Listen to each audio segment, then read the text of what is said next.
भाषा का इतिहास और हिंदी भाषा का विकास, ये सारी बात पढ़ेंगे। तो उनसे पहले आपको एक कुछ सिंपल सी चीज़ें बता दें, समझा दें कि हमें किस तरह से चीज़ें याद रखना है कि जब हम लोग बात करेंगे हिंदी भाषा के विकास को लेकर के तो क्या समझना है। एक छोटी सी बात आपको याद रखना है कि जो हमारी हिंदी भाषा है, हमारी जो हिंदी भाषा है ये आई कहाँ से, पहला क्वेश्चन। मतलब ये कि उत्पत्ति क्या कहाँ से हुई, या उत्पत्ति स्थल किस तरह से इसको समझें, या विकास कैसे हुआ हिंदी भाषा का वो समझें। तो सबसे पहली बात, हिंदी भाषा कहाँ से आई इसके बारे में समझते हैं। और हिंदी भाषा जो है यह मूलतः किस भाषा का शब्द है, मूलतः किस भाषा का शब्द है, किस भाषा का शब्द है, ये सारी बात हम समझेंगे। तो देखो शुरुआत करते हैं। हिंदी जो है ये मूलतः आपकी फारसी भाषा का शब्द है। कैसा शब्द है बच्चे? ये फारसी भाषा का शब्द है, ठीक है। मतलब ये हुआ कि हिंदी खुद हिंदी भाषा का शब्द नहीं है, ये किस भाषा का शब्द है? फारसी भाषा का शब्द है।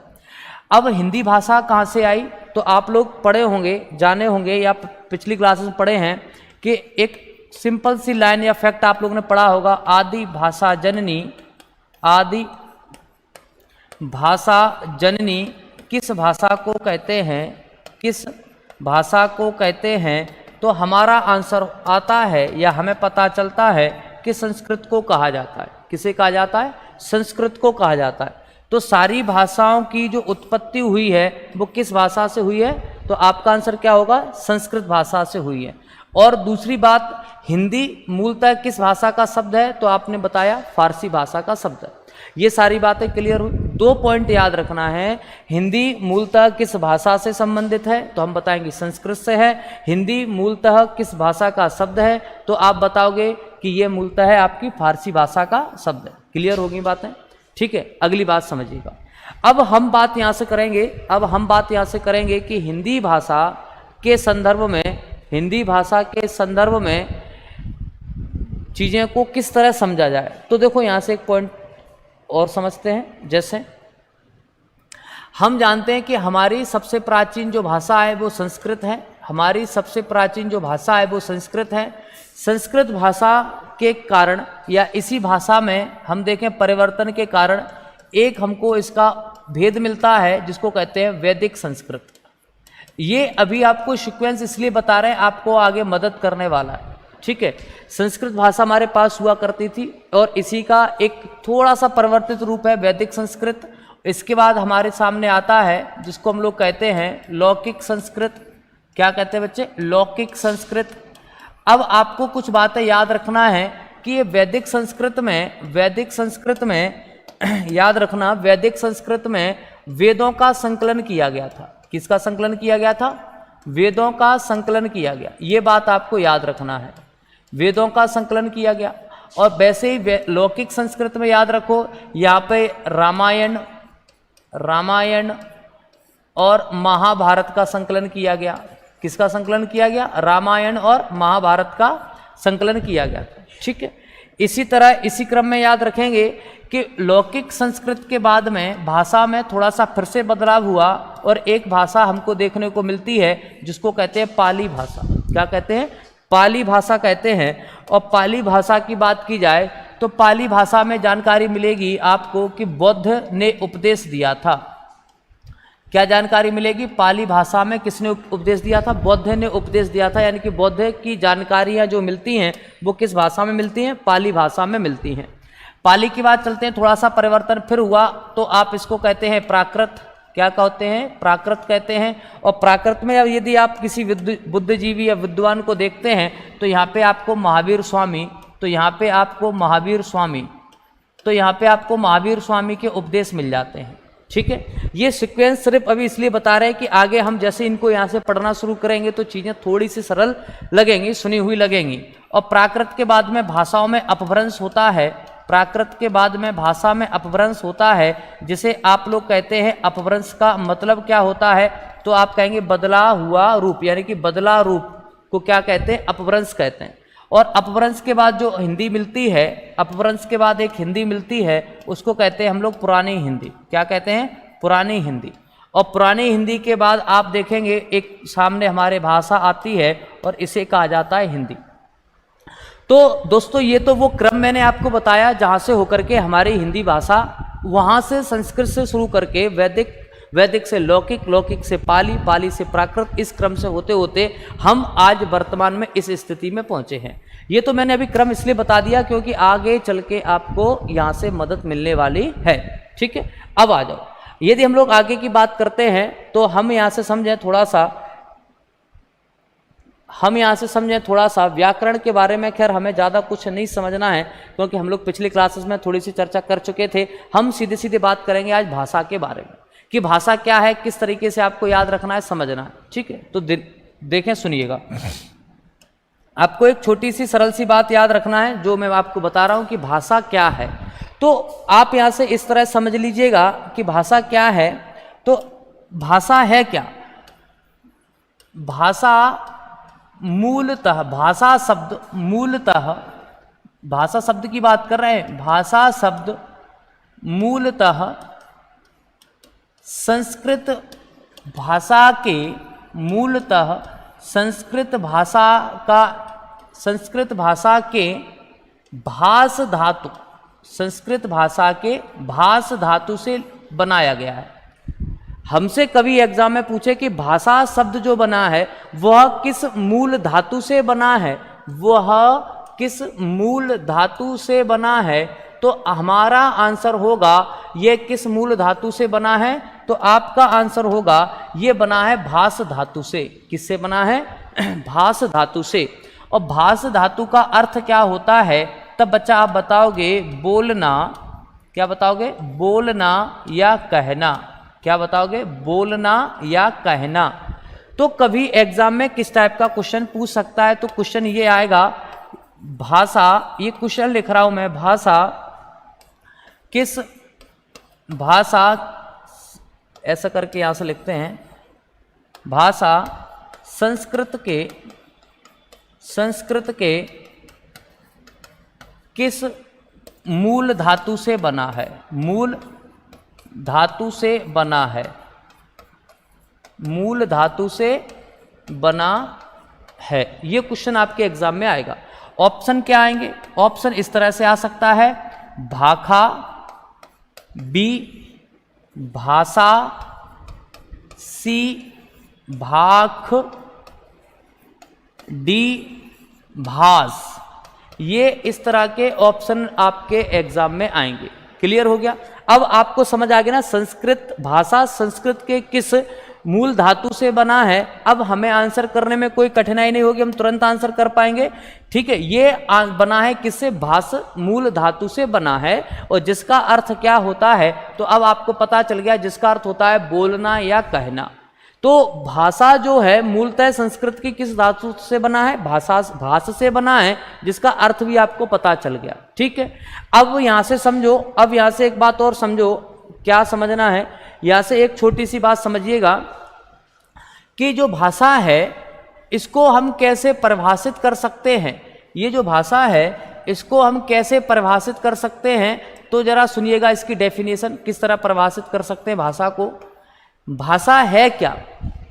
तो जैसे माना कि ये कोई व्यक्ति है, ये कोई व्यक्ति है, इस व्यक्ति के मन में कुछ विचार उत्पन्न हैं, कुछ विचार उत्पन्न हुए, इस व्यक्ति के मन में कुछ विचार उत्पन्न हुए।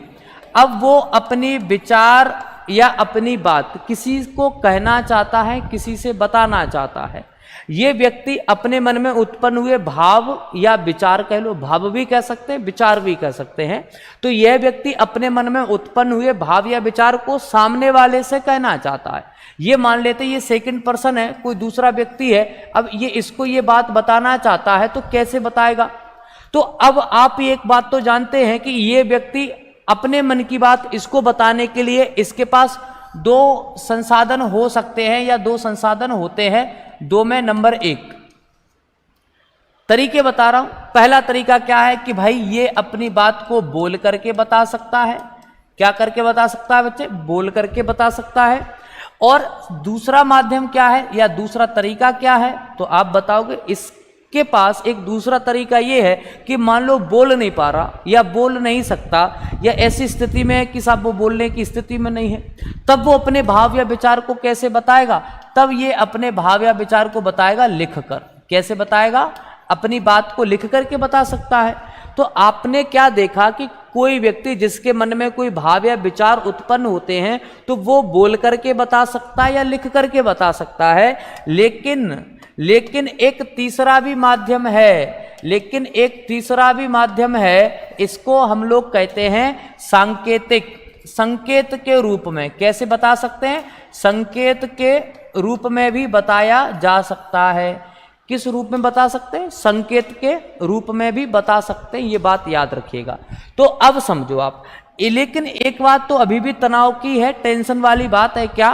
कि ये कोई व्यक्ति अपनी बात को बताना चाहता है, तो उसके लिए मैंने माध्यम बताए, तरीके बताए कि बोल के बताओ, लिख करके बताओ या संकेत के माध्यम से बताओ, ये तरीके हैं। लेकिन भाषा के बारे में हम अभी भी नहीं समझे। तो अब एक बात बताओ कि जब कोई व्यक्ति अपने भाव या विचार किसी व्यक्ति को बताएगा तो आपने तरीके देख लिए, लेकिन बताने के लिए जो माध्यम है वो भाषा होती है।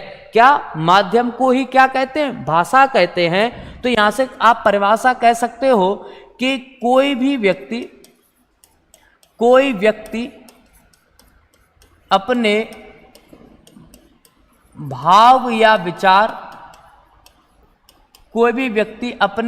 या विचार को भाषा के माध्यम से व्यक्त करता है। तो भाषा व्यक्त करता है। तो भाषा एक साधन है, भाषा एक माध्यम है अपने भाव को, अपने विचार को दूसरे तक पहुंचाने का। मेरे मन में क्या बात है, क्या विचार है, क्या सैलाब है, विचारों का जो भी सैलाब उमड़ रहा है, तो मैं आप तक कैसे पहुंचाऊंगा? तो मैं भाषा के माध्यम से अपनी बात आप तक पहुंचाऊंगा। तो यही बात आपको याद रखना है, परिभाषा भी यही आपको याद रखनी है कि जब भी यहां से आप उसको और सरल तरीके से समझ सकते हैं कि यहां पे मैंने लिखा है कि हमारे मन में जो विचार उठते हैं उन्हें बोलकर प्रकट करते हैं। हमारे मन में जो विचार है उनको बोलकर के प्रकट करते हैं। ठीक है, भाषा की मौखिक रूप है, बोलकर प्रकट करते हैं। यह भाषा का कैसा रूप होता है? मौखिक रूप होता है। ठीक है, और मौखिक रूप है तो जब मौखिक है, बोलेंगे तो बोलने पर ध्वनि उत्पन्न होती है और उसी उत्पन्न ध्वनि को भाषा की सबसे छोटी मौखिक इकाई कहते हैं। ठीक है, ये क्वेश्चन भी आपके एग्जाम में खूब बनता है या कई बार बनता है, इस टाइप से पूछेगा कभी कभी। जैसे मैं यहाँ पे लिखता हूं, क्या अभी आपको आगे बताऊंगा। तो पहले तो यहाँ की डेफिनेशन समझिएगा। भाषा क्या है? तो आपने बताया भाषा वह साधन है, वह माध्यम है जिसके द्वारा व्यक्ति अपने भाव को, विचार को दूसरे तक समझाने की, पहुंचाने का प्रयास करता है। अब हमारे पास कितने तरीके हैं, कितने माध्यम हैं? तो आप बताओगे 3 तरीके, या तो बोल करके, लिख करके या संकेत के माध्यम से हम अपनी बात सामने वाले को बता सकते हैं, उस तक पहुंचा सकते हैं। ठीक है, अब यहां से एक बात और याद रखिएगा, जैसे आपने भाषा की परिभाषा, डेफिनेशन समझ ली। अब उसके बाद आप अगली बात समझिएगा। जैसे कोई भी व्यक्ति भाषा के द्वारा अपने विचार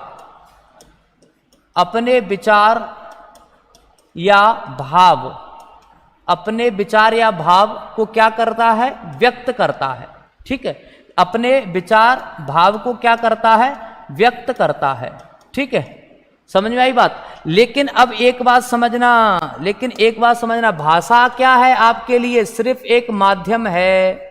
और माध्यम नहीं कहना चाह रहे तो आप साधन कह दो, माध्यम नहीं कहना चाह रहे तो साधन कह दो, ऑब्लिक करके साधन लिख लो।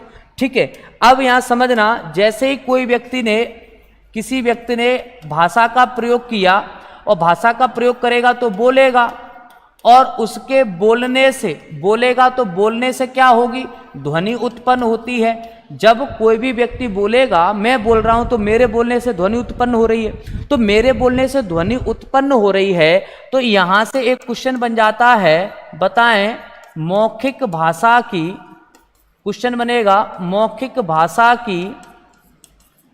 मौखिक भाषा की सबसे छोटी, मौखिक भाषा की सबसे छोटी इकाई, तो हमारा आंसर होगा ध्वनि।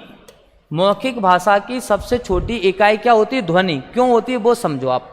मैं बार बार कह रहा हूं, जब भी हम कोई भाषा बोलेंगे, जब भी हम कोई भाषा बोलेंगे और उस भाषा के बोलने से क्या होगी? बोलेंगे तो ध्वनि उत्पन्न होगी। तो उसी ध्वनि को हम क्या कहते हैं? मौखिक भाषा की सबसे छोटी इकाई या यूनिट कहते हैं। ठीक है, ये क्वेश्चन एग्जाम में कई बार पूछा गया है। इससे मिलता जुलता एक क्वेश्चन और एग्जाम में पूछा जाता है। क्या? एक इस टाइप का क्वेश्चन बनेगा, वो ये है क्या कि लिखित भाषा की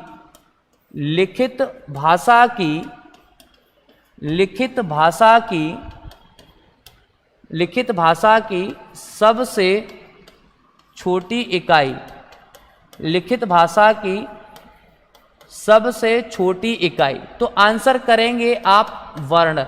क्या आंसर करोगे? वर्ण आंसर करेंगे। ठीक है, क्लियर होगी बात? ये बात आपको याद रखना है, आसानी से समझ आ जाएगी। अब लेकिन अभी मैंने आपको भाषा के प्रकार नहीं बताए हैं। ठीक है, मैंने सिंपल भाषा की परिभाषा बताई है। तो क्या आपने याद रखी भाषा की डेफिनेशन या परिभाषा? भाषा वह माध्यम है, वह साधन है जिसके द्वारा व्यक्ति अपने मन के भाव या विचार सामने वाले तक पहुंचा सकता है। वही माध्यम, वो साधन क्या है? भाषा कहलाती है। अब यहां से बात करेंगे भाषा के रूप के बारे में, यानी कि भाषा के बारे में।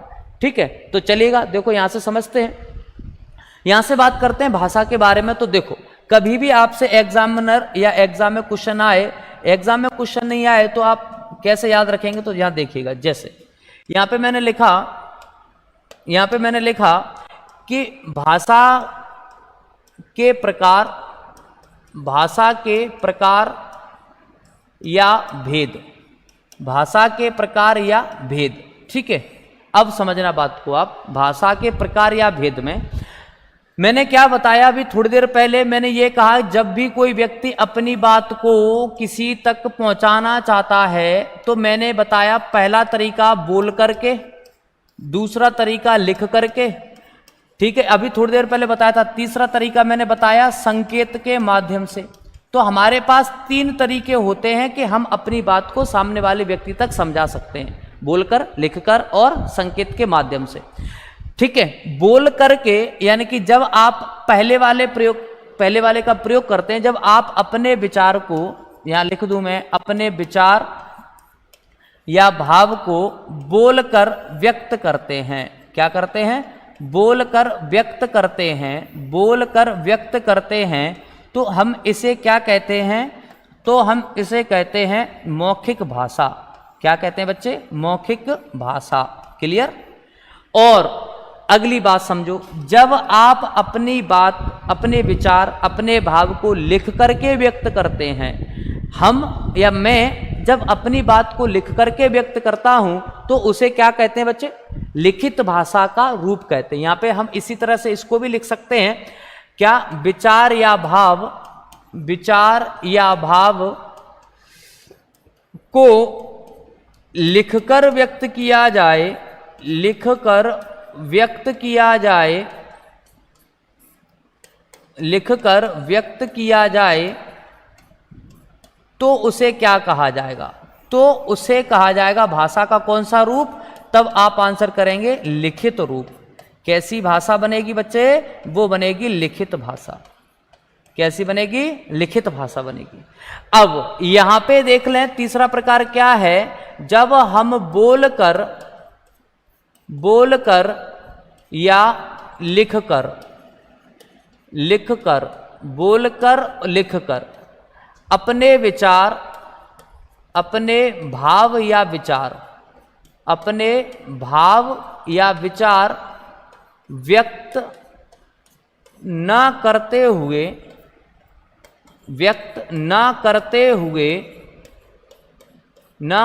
हुए संकेत के माध्यम से या संकेत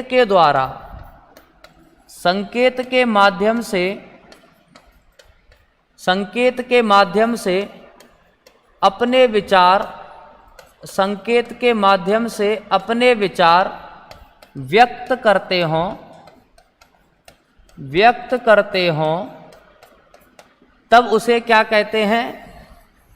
तो आप बताएंगे तब उसे कहते हैं भाषा का कौन सा रूप? सांकेतिक।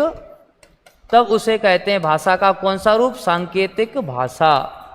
क्या कहते हैं? सांकेतिक भाषा। अब देखो ये तीनों तरीके मैंने बताए भाषा के प्रकार में कि भाषा के मुख्यतः तो दो प्रकार होते हैं। भाषा के मुख्यतः दो प्रकार होते हैं। नंबर एक आप देख पा रहे हैं मौखिक भाषा, नंबर दो आप देख रहे हैं लिखित भाषा। लेकिन वर्तमान में तीसरा रूप भी प्रचलित है जिसको सांकेतिक भाषा कहते हैं। तो अब आपको बात क्लियर हो जाएगी। विचार या भाव को बोल करके व्यक्त करेंगे तो मौखिक, और लिख करके व्यक्त करते हैं तो लिखित, और संकेत के माध्यम से व्यक्त किया जाता है तो सांकेतिक। अब इसमें एक पॉइंट आप और ऐड कर सकते हैं और आप इसमें जोड़ सकते हैं। वो क्या है? वो ये है, जैसे मैंने यहाँ पे एक पॉइंट ऐड किया है इसमें कि मौखिक भाषा जो है तो हम लिखेंगे, बात याद रखेंगे आप लोग, भाषा का अस्थायी रूप होता है। भाषा का अस्थायी रूप होता है। अब ये क्या है तो अभी बताएंगे क्या है, होता है। ठीक है। लिखित भाषा में कभी पूछे तो ये बताएंगे आप लोग भाषा का स्थायी रूप। भाषा का स्थायी रूप। तो कभी भी एग्जाम में पूछे भाषा का स्थायी रूप किसे कहते हैं और भाषा का अस्थायी रूप किसे कहते हैं, तो हमारा आंसर क्या होगा ऐसी परिस्थिति में? तो समझिएगा कि आप एक बात बताओ, जैसे मैं कहूं, मैं अभी पढ़ा रहा हूं आप लोगों को, मैं कहूं आपसे कि मेरे द्वारा पढ़ाई गई सारी चीजें आपकी एग्जाम में 100% आएंगी। ये सिर्फ मैंने आपसे ऐसा कमिटमेंट किया, ऐसा वादा किया, या ऐसा बोल करके मैंने आपसे कहा। क्या कहा? कि मैं जो भी पढ़ाऊंगा वो सारी बातें आपके एग्जाम में 100% आएंगी, 100% आएंगी। और आप लोग एग्जाम देने गए, बाई चांस कभी ऐसा भी हो जाता है, कोई बड़ी बात नहीं है कि आप जो यहाँ पढ़ के जाते हैं वो एग्जाम में ना मिले, तो आप कहोगे सर आपने तो ऐसा ऐसा बोला था कि सब जो भी पढ़ाएंगे वो सब एग्जाम में आएगा। तो मैं अपनी बात से मुकर तो सकता हूं, क्योंकि मैंने आपको कहीं राइटिंग में नहीं दिया, सिर्फ ओरली बोला था, मौखिक कहा था कि ऐसा ऐसा होगा। ठीक है। तो क्या होता है कि जो सामान्य वाक्य है, यानी कि जो मौखिक है, ओरल है, हम उनमें जो कुछ भी बोलते हैं व्यक्ति वहां से अपनी बात को पलट सकता है। इसलिए तो कहते हैं 100 बक्का और 1 लिखा, मतलब 100 व्यक्ति बोलने वाले हैं तो उनकी बात भी झुटला सकते हैं। कब? जब आपके पास किसी वही बात का प्रमाण लिखित में है तब।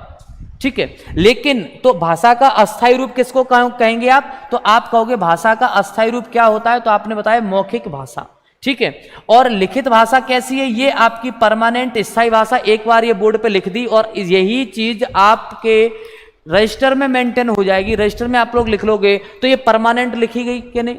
तो लिखित भाषा को कभी भी नहीं झुटलाया जा सकता। जैसे आप लोग पढ़ते हैं हिस्ट्री वगैरह में, अभिलेख हैं, रिकॉर्ड्स जो होते हैं, उनको कभी भी नहीं झुटलाया जा सकता। क्यों? क्योंकि उन पर चीज को व्यवस्थित रूप में लिखा गया है। जब उनको व्यवस्थित रूप में लिखा गया है, इसलिए हम लिखित भाषा को कैसा रूप मानते हैं? स्थायी, यानी कि परमानेंट कहते हैं। ये बात याद रखना। ठीक है। सांकेतिक भाषा को तीसरे प्रकार की भाषा, इसका प्रयोग, सांकेतिक भाषा का प्रयोग सबसे ज्यादा हम लोग यातायात में करते हैं, ट्रैफिक्स में करते हैं, या अन्य जगह करते हैं। ये भी बात आप चाहो तो याद रख लेंगे, सिंपल सी, ये हम जानते हैं। ठीक है। अब इसके बाद अगली बात करते हैं। तो हमने क्या देखा? भाषा की परिभाषा यानी कि डेफिनेशन, और उसके बाद भाषा के प्रकार। तो 1 मिनट में फटाफट रिवाइज कर देता हूं। भाषा की क्या परिभाषा बताई थी कि जब कोई व्यक्ति अपने भाव और विचार को भाषा के माध्यम से सामने वाले को बताता है, ठीक है, तो वो क्या है? माध्यम या साधन क्या कहलाता है? भाषा कहलाती है। लेकिन वही बात जब आपसे पूछे, क्या पूछेगा कि बताओ भाषा के प्रकार कितने होते हैं, तब हम बताएंगे भाषा के 2 हैं मुख्यतः पहले, या ऐसा कह सकते हैं 2 प्रकार माने जाते हैं। लेकिन वर्तमान में आप लोग 3 याद रखिएगा। जैसे एक मौखिक भाषा है, एक आपकी लिखित भाषा है, और तीसरी आपकी सांकेतिक भाषा। क्लियर? ठीक है। आगे चलते हैं। अगली बात देखी जाए, आगे की बात देखी जाए तो आपको भाई इसमें क्या याद रखना है, तो हाँ, ये सब आप देखेंगे कि हम किस तरह से लिखित भाषा के बारे में जो सब बातें मैंने आपको समझाई हैं, वो सभी बातें यहाँ पे लिखित में हैं, मतलब ये प्रिंटेड हैं। इस टाइप के नोट्स जो हैं आपको अवेलेबल कराए जाएंगे। ठीक है। भाषा के बारे में समझो। जैसे भाषा क्या है, आपने बताया भाषा 3 प्रकार की, एक मौखिक भाषा हो गई, ठीक है, एक आपकी लिखित भाषा हो गई, एक आपकी सांकेतिक भाषा हो गई। ठीक है। अब भाषा क्या करती है? भाषा सिर्फ विचारों का आदान प्रदान करती है। जैसे मान लो इस बालक ने पूछा इस लड़की से कि भाई बताओ कैसी हो। तो अब ये बताओ, इसने जो कहा बोल करके कहा होगा, कैसे कहा होगा, बोल करके। देखो आप देख पा रहे हैं, इसने बोल करके कहा, इसने सुना तो इसने रिप्लाई दिया कि अच्छी हूं। तो भाषा क्या करती है, कम्युनिकेशन का एक बहुत बड़ा माध्यम है, अपने अभिव्यक्ति का, विचारों के आदान प्रदान का बहुत बेहतर माध्यम है। इसके मन में क्या चल रहा है वो यही इसको बताने के लिए क्या करेगा, वो भाषा का प्रयोग करेगा। किसका प्रयोग करेगा, भाषा का प्रयोग करेगा। इसके मन में क्या विचार है, तो ये जब इसको बताएगी तब भी किसका प्रयोग करेगी, साधन क्या होगा, भाषा। ये जो देख रहे हैं ना, ये जो सिंबल है, ये आप समझो ये साधन का सिंबल है, और साधन यहाँ पे क्या है आप बताओगे, भाषा है। दोनों के बीच में विचारों के आदान प्रदान का जो साधन, जो माध्यम है, वही क्या है, भाषा है। ये तो बता रहे थे जब से आपको, ठीक है। चलिएगा आगे की बात कर लेते हैं। अब देखो इसके बाद एक पॉइंट आता है, भाषा के बाद लिपि। लिपि क्या है तो उसको समझते हैं, तो जरा ध्यान से देखिएगा। ऐसे समझो, मौखिक भाषा की ध्वनियों को जिन लेखन चिन्हों द्वारा, मौखिक भाषा की ध्वनियों को जिन लेखन चिन्हों द्वारा व्यक्त किया जाए, जिन लेखन चिन्हों द्वारा व्यक्त किया जाए, उसे क्या कहते हैं बच्चे, लिपि कहते हैं। और हर भाषा की या अलग अलग भाषा की अलग अलग लिपियां होती हैं, ठीक है। इसको हम और सरल तरीके से समझ सकते हैं, तो इस तरीके से समझिएगा। जैसे कोशिश करते हैं समझने की, जैसे यहीं से शुरू करते हैं। ये है आपके पास भाषा, ठीक है। आपने क्या किया, भाषा को बोला, कोई भी भाषा है इसको आपने बोला, ठीक है। अब एक बात बताओ, जब आप इसको बोलते हैं तो ध्वनि उत्पन्न होगी या नहीं होगी, बिल्कुल होगी। जैसे ही मैंने कुछ बोला तो मेरे बोलने से ध्वनि उत्पन्न हुई, और मेरे बोलने से ध्वनि उत्पन्न हुई तो इसी ध्वनि को जो मैंने बोला जैसे राम, अब समझना यहाँ लिख रहा हूं, जैसे मैंने बोला राम, ठीक है। अब मैंने राम बोला, आपने सुना और आपने सोचा कि हम इसको लिख दें। वापस यहाँ आओ थोड़ी देर में, फिर वापस लौट के आएंगे। यहाँ देखो ध्यान से, कोई भाषा थी, किसी भाषा में आपने बात की, और बात की क्या, कोई भी बात की तो बोलेंगे, बात करने के लिए बोलना पड़ेगा ना, बोलेंगे तो क्या होगा, ध्वनि उत्पन्न होगी। लेकिन आपकी वो सारी बातें कोई लिखना चाहता था, तो सुनी हुई ध्वनि को कोई लिखेगा तो हम क्या कह सकते हैं कि वो क्या कर रहा है, कैसा रूप दे रहा है, लिखित रूप प्रदान कर रहा है। ऐसा कह सकते हैं कि नहीं, वो कैसा रूप प्रदान कर रहा है, उनको लिखित रूप प्रदान कर रहा है। यही तो कहेंगे, क्या कहेंगे कि वो व्यक्ति, आपने जो कुछ भी कहा है वो उसने उसको लिख दिया। चलो ऐसे मान लो, जैसे मान लो मैं बोलता जा रहा हूं, पढ़ाता जा रहा हूं, और आप साथ में नोट्स बनाते जाएं, लिखते जाएं, तो मैं जो बोल रहा हूं वही तो ध्वनि को आप सुन रहे हैं, और उसी को क्या कर रहे हैं, लिखने का प्रयास कर रहे हो, लिखित रूप प्रदान कर रहे हो। तो अब समझना, यहां से क्या समझना है कि ध्वनि को व्यक्त करने के लिए, अब ध्वनि को कैसे व्यक्त किया जाए, तो कुछ चिन्ह होंगे। इन ध्वनियों को व्यक्त करने के लिए कुछ चिन्ह बनाए गए हैं। उन चिन्हों को आप व्यवस्थित क्रम में लगाओगे, व्यवस्थित क्रम में लिखोगे, तो क्या होगा, आप उस बात को क्रमिक लिख सकते हैं। तो ध्वनियों का क्या करना है, देखो यहाँ पे बोर्ड पे क्या करना है, भाषा की ध्वनियों को जिन लेखन चिन्हों द्वारा प्रकट किया जाए, भाषा की ध्वनियों को, मैं यही बता रहा हूं, आपने बोला, बोलने से ध्वनि उत्पन्न हुई, उन ध्वनियों को आपने क्या किया, विशेष लेखन चिन्ह में या विशेष सिंबल में, विशेष संकेत में आपने उनको व्यवस्थित क्रम में लिख दिया। तो यही क्या कहलाती है कि ध्वनि के जो चिन्ह हैं, यानी कि ध्वनि को सुनकर के आपने जो चिन्ह बनाए, उसी को क्या कह सकते हैं, लिपि कह सकते हैं। अब ऐसा समझो, जैसे एक उदाहरण से समझो और क्लियर हो जाएगा। मैंने बोला राम, मैंने जब राम बोला तो ये किस भाषा में है, तो आपने कहा कि ये हिंदी भाषा में है। ये किस भाषा में है, तो आपका जवाब आएगा ये हिंदी भाषा में है। और जैसे मैंने राम बोला तो भाषा कौन सी हुई, हिंदी हुई। मैं इसको बोलूंगा तो मेरे बोलने से ध्वनि उत्पन्न होगी या नहीं, मैंने बोला राम तो ध्वनि उत्पन्न हुई। अब आप क्या चाहते हो, इस राम को कैसा रूप प्रदान करते हैं, लिखित। लेकिन कब, जब मैंने बोला राम और मेरे बोलने पे ध्वनि उत्पन्न हुई, तो मेरे बोलने के बाद जो आवाज आई वही तो आप लिखना चाहते हो।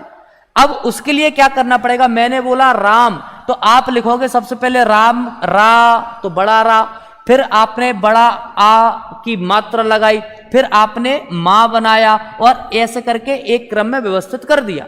तो जो मैंने जैसे जैसे बोला था जो आपने ध्वनि के माध्यम से सुना उसको ही आपने क्या किया, लिखित रूप प्रदान किया। तो आपको पता है रा का ये चिन्ह है, आपको पता है ये रा का चिन्ह है, आपको पता है ये बड़े आ की मात्रा का चिन्ह है, आपको पता है ये मां का चिन्ह है, ये पता है। तो वही ध्वनि चिन्ह को जब आप व्यवस्थित क्रम में लिखोगे तो क्या बन जाता है, लिपि बन जाती। अब मैं आपसे यही बात कहूं, आपसे यही बात कहूं, अच्छा ये दोनों उदाहरण जो लिखे गए हैं ये किस भाषा में है बताओ, तो आपको पता है हिंदी में लिखे गए। अब मैं कह रहा हूं चाइनीज लिपि में, यानी कि चीन की लिपि में क्या करना है आपको। अब आपको पता है कि चीन की लिपि में राम लिख के दिखाओ, मैंने बोला राम, अब आपसे कह रहे हैं चाइना की लिपि में लिख के दिखाओ, तो आपको नहीं पता कि चाइना की लिपि में रा को क्या लिखते हैं या रा का क्या सिंबल है, ठीक है। आपको नहीं पता कि चाइना की लिपि में बड़े आ का क्या सिंबल है, नहीं पता हमको। हमें नहीं पता कि चाइना में मां को कैसे बनाया जाता है। तो भाई हमको जिनके बारे में नहीं पता उनको नहीं लिख सकते हैं। समझ में आ रही है बात को क्या कहना चाह रहे हैं। तो लिपि क्या है, ध्वनि चिन्हों को ध्वनि को व्यक्त करने के लिए कुछ विशेष चिन्ह बनाए गए हैं और उन्हीं चिन्हों को क्या कहते हैं, लिपि कहते हैं। आपने बोला राम, आपने जो सुना वो लिख दिया, लिखा है तो किन्हीं कुछ अक्षरों में कुछ चिन्ह में लिखा है तो वो क्या है, लिपि है। अब यहाँ पे आप राम नहीं लिख पा रहे चाइना की लिपि में, क्यों, क्योंकि हमको उसके चिन्ह नहीं पता, ठीक है। वर्ड वही है लेकिन वो चिन्ह नहीं पता। आपको श्याम कहा जाए हिंदी में हाल लिख दोगे, क्यों, क्योंकि आपको पता है ये सा का आदेश आ का चिन्ह है, ये इसको या कहते हैं, ये या का चिन्ह है, ये बड़े आ का मात्रा का चिन्ह है और ये माँ का चिन्ह है। तो ये आपको पता है, हम जानते हैं पहले से, ये ध्वनि चिन्ह है जिनको हम पहले से जानते हैं। चाइना में नहीं जानते रा का ध्वनि चिन्ह क्या है, हम जानते हैं ये रा सा का ध्वनि चिन्ह है, ये या का ध्वनि चिन्ह है, ये बड़े आ का ध्वनि चिन्ह है, ये मां का ध्वनि चिन्ह है, इनको हम जानते हैं। तो आपको क्या परिभाषा याद रखनी है, 1 मिनट में फटाफट से फिर से सुन लो, समझ लो सरल भाषा में, कि मौखिक भाषा की ध्वनियों को जिन लेखन चिन्हों द्वारा व्यक्त किया जाए या प्रकट किया जाए, ठीक है। क्या कह रहा है, मौखिक भाषा की ध्वनियों को, जो मैं बोल रहा हूं, मैं बोलूंगा तो भाषा कैसी, मौखिक, और मैं बोलूंगा तो ध्वनि उत्पन्न होगी, उनको आप लिखना चाह रहे हो तो उनको लिखने के लिए क्या चाहिए, कुछ ध्वनि चिन्ह चाहिए, वही क्या है, लिपि है। और अलग अलग भाषा की अलग अलग लिपि होती है, ये तो हम जानते हैं। अब देखो कि जैसे आपकी हिंदी एक भाषा है, उसकी लिपि का नाम क्या है, आपने कहा देवनागरी। आपकी एक भाषा संस्कृत है, उसकी भी लिपि क्या है, देवनागरी, ठीक है। मराठी की भी देवनागरी, नेपाली की देवनागरी, गुजराती की देवनागरी, लेकिन पंजाबी की बात की जाएगी तो स्थिति बदलेगी, पंजाबी की हो जाएगी गुरुमुखी लिपि। कौन सी है, गुरुमुखी लिपि। ये हम याद रखेंगे, जो एक जैसी हैं तो उनको एक साथ पढ़ लेंगे, जो थोड़ी सी भी डिफरेंट है उनको हम लोग यहाँ से याद रख लेंगे। उर्दू याद रखेगा, नस्तालीक लिपि में लिखी जाती है, ठीक है। कहीं कहीं अरबी फारसी लिखा होगा, ठीक है, गलत वो भी नहीं है, लेकिन आप तो नस्तालीक याद रखिएगा, इसको तो आप नस्तालीक याद रखिएगा। अगली बात देखो अंग्रेजी की बात की जाए तो ये रोमन लिपि में लिखी जाती है। किस में लिखते हैं, रोमन लिपि में लिखते हैं, ये बात आपको याद रखना है, ठीक है। बात समझ में आई आपको, ठीक है। तो देखो जरा यहाँ से हम लोग यदि हम यहाँ से बात करते हैं कि आपको लिपि की परिभाषा समझ में आई, आपको भाषा की परिभाषा और भाषा के प्रकार, 3 चीजें पढ़ी हैं। भाषा की क्या परिभाषा है, भाषा के प्रकार क्या है और लिपि क्या है, ये तीनों चीज समझ आ गई होंगी, ठीक है। अब इसके आगे अगली बात करते हैं, हम लोग अगली बात करते हैं।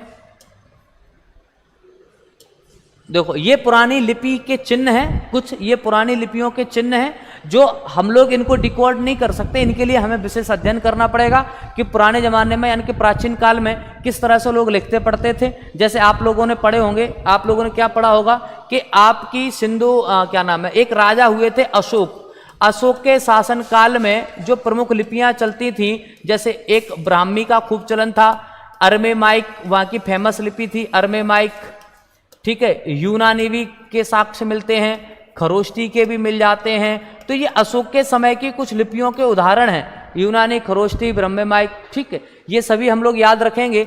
और एक बात याद रखना, जो देवनागरी लिपि है, ये आपकी देवनागरी लिपि ब्राह्मी लिपि से उत्पन्न है। किससे है, ब्राह्मी लिपि से उत्पन्न है, ये हम लोग याद रखेंगे, ठीक है, तो ये सामान्य सी बातें हैं, बेसिक बातें हैं भाषा को लेकर के। अगली क्लास में हम लोग बात करेंगे भाषा परिवार के बारे में। ठीक है बच्चों, तो आज की क्लास हम लोग यही रखते हैं, मिलते हैं फिर कल यानी कि अगली क्लास में। नमस्कार, धन्यवाद।